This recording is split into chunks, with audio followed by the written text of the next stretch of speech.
Good afternoon, good evening, good everything. Hope you're well. Just done my Sunday shift, so it's a weird one because I have literally 15 minutes to get the bus on a weekday, but on a Sunday, I've got a wait of an hour and a half. So I can literally sit here and do a video, tidy up, do the caching at a leisurely pace. It's wonderful. As opposed to the sort of mad dash rush that you get at the end of the normal working day. So I'm quite happy about that. Got tomorrow off as well, so that's good. So I'm looking forward to that as well.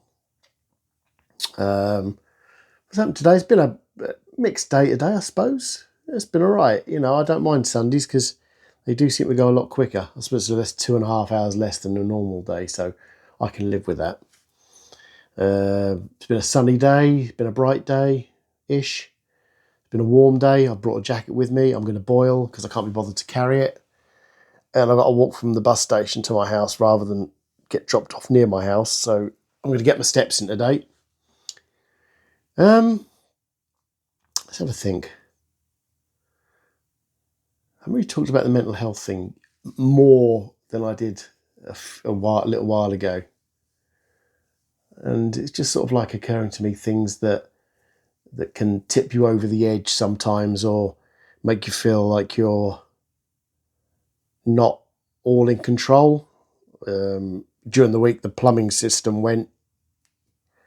Apparently, it was limescale. Imagine this: limescale build-up in the pipes. How many years that's been doing that for? Crazy. So it was basically anything that was going past it was catching a hold of it and blocking up the pipes. And there was a picture of it, of the limescale coming out. It was chunks of it.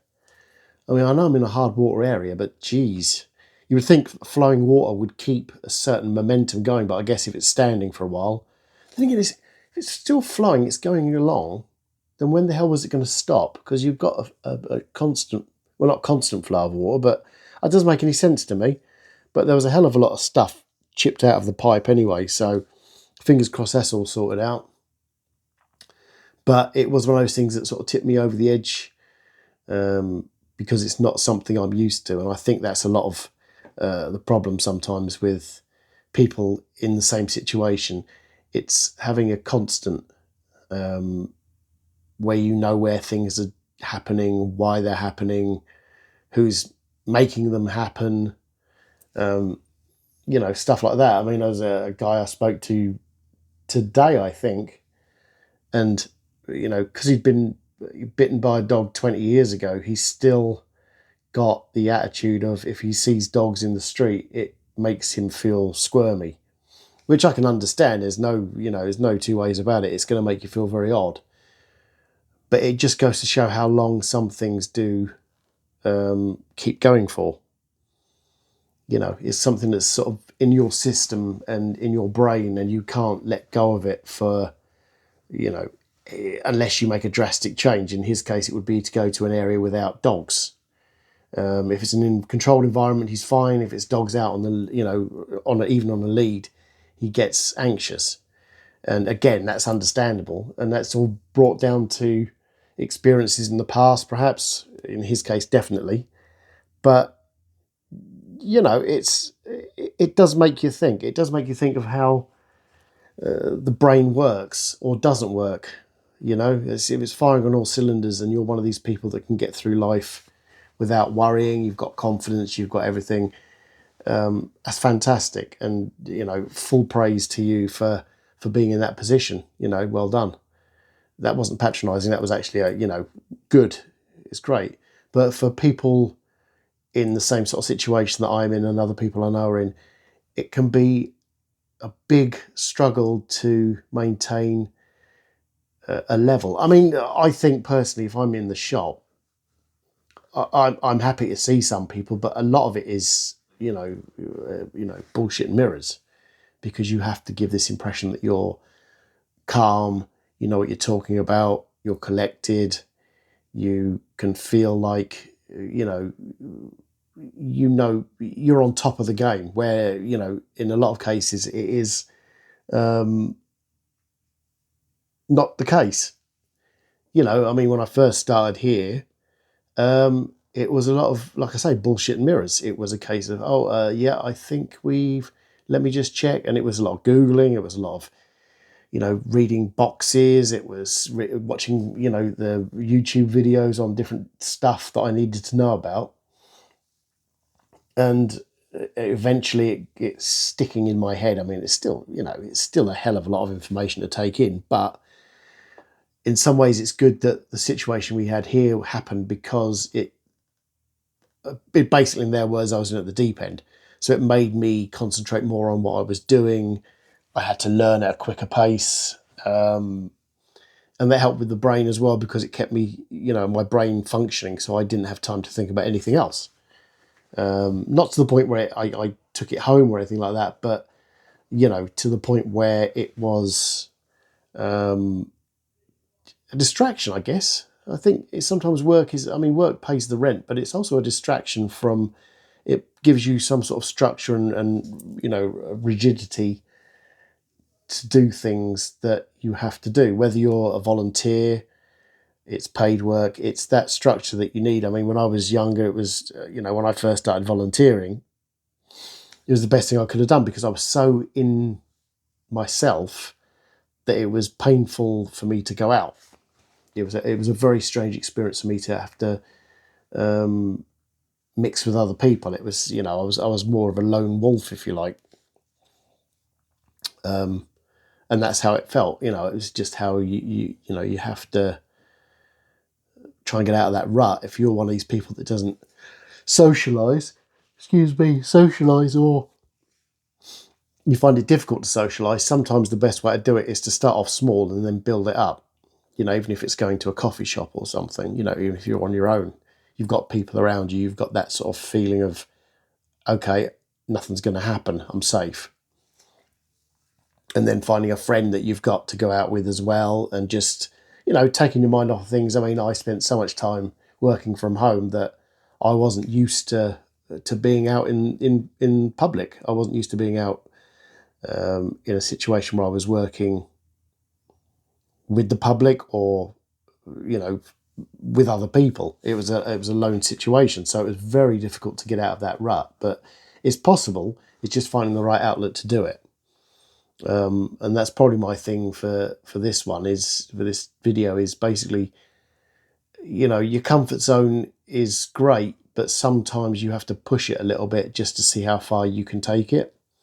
So if you've got a comfort zone, you can stick in it by all means. I mean, it's what's called comfort zone for a reason, but you'll never potentially know your full potential. Too many potentials.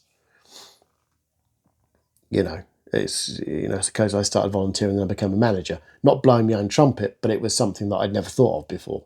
I mean, the whole retail situation would have been, stick me in a factory somewhere and be done with it, which is how I spent quite a bit of the first part of my life.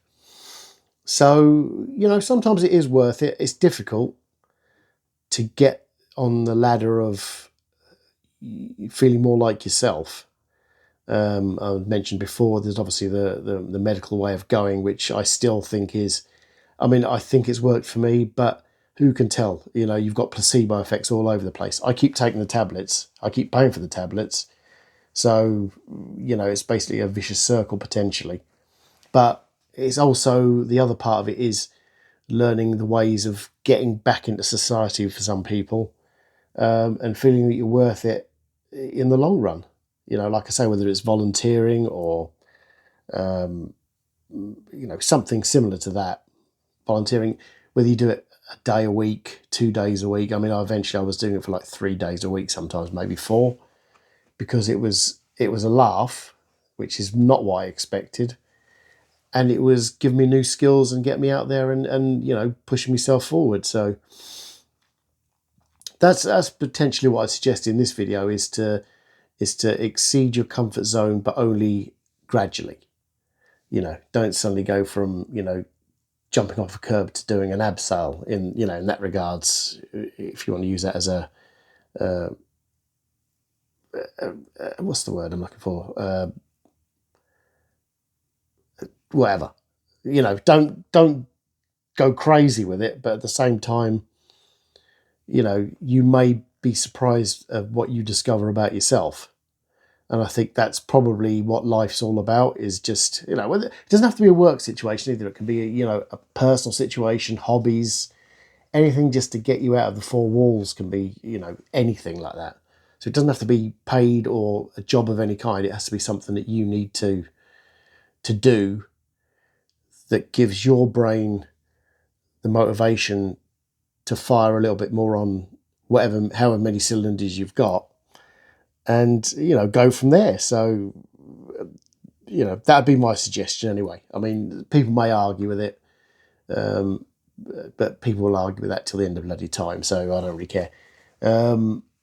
So that's my thing on that.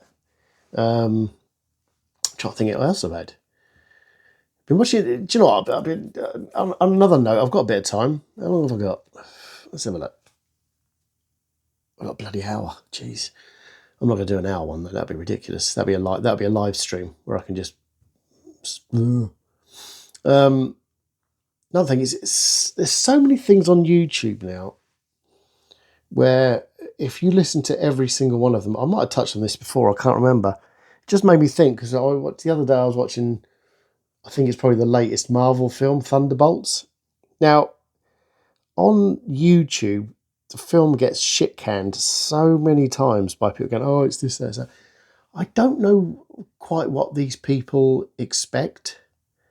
It's not Thunderbolts with award-winning actress, Meryl Streep or something like that. It's basically a fantasy action film that doesn't take itself too seriously, which is kind of like all the Marvel films. DC's a little bit more serious, I believe. Excuse me. But it seems to be now that there's a growing group of people that want to have a go at something that they think should be like a masterpiece, but it's not. I don't watch a Marvel film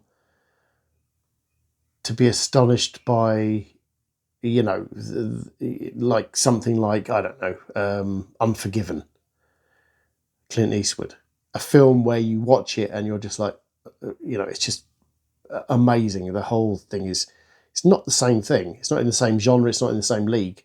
But they don't seem to understand that. And it seems very strange where they will tear things apart